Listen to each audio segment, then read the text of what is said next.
ఆర్థిక మంత్రి, ఉప ముఖ్యమంత్రి ఆయనకు వాస్తవాలు తెలియవని నేనైతే అనుకోవడం లేదు. కానీ తెలిసినా ఈ రాష్ట్ర ప్రజల్ని తప్పుదో పట్టించాలని, తాము చేసిన 6 గ్యారెంటీల నుంచి తప్పించుకోవడానికి ఒక పథకం ప్రకారంగా లేని అప్పులను ఉన్నట్టుగా చూపి ఒక గోబల్స్ ప్రచారానికి పాల్పడతా ఉన్నారు. సరే, జూపల్లి గారి సంగతి నిన్న మొన్న మీరే చూసిండ్రు. సవాల్ విసిరిండు, తోక ముడిచిండు, ఆయన పని అయిపోయింది. సరే, ఇదేదో ఈయన మళ్ళా డ్యామేజ్ కంట్రోల్ చేయాలని ఈయన గారు రంగంలో దిగినట్టుగా మనకు స్పష్టంగా అర్థమవుతుంది. సరే, వాళ్ళది చూస్తేనేమో పూటకో మాట, అసెంబ్లీలో ఒక మాట, పబ్లిక్ మీటింగ్లో ఒక మాట, ప్రెస్ మీట్లో ఒక మాట. ఇది కాంగ్రెస్ స్టైల్.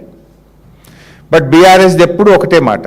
మేము అసెంబ్లీలో అదే చెప్పాం, పబ్లిక్ మీటింగ్లో అదే చెప్పాం, ప్రెస్ మీట్లో కూడా అదే చెప్తున్నాం. మా స్టాండ్ ఎక్కడ కూడా మారినటువంటిది లేదు.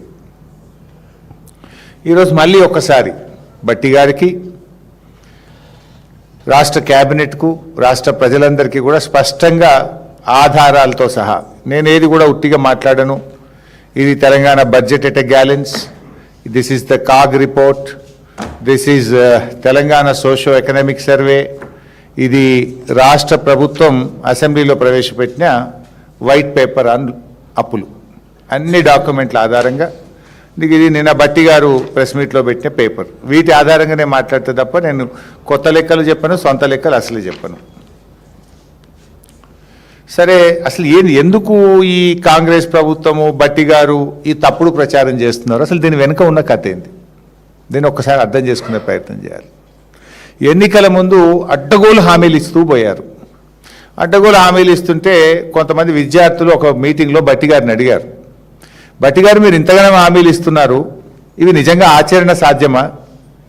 మీరు చెప్పిన హామీలన్నీ అమలు చేయాలంటే 3 అంతల బడ్జెట్ కావాలి, how will you do it అని అడిగితే ఆయన గారు ఏమన్నాడంటే, 100 ఏండ్ల చరిత్ర కలిగిన కాంగ్రెస్ పార్టీ, డబ్బులు ఎలా సమకూర్చాలో మాకు తెలుసు, గ్యారంటీలు ఎలా అమలు చేయాలో మాకు అపారమైన అనుభవం ఉంది అన్నాడు.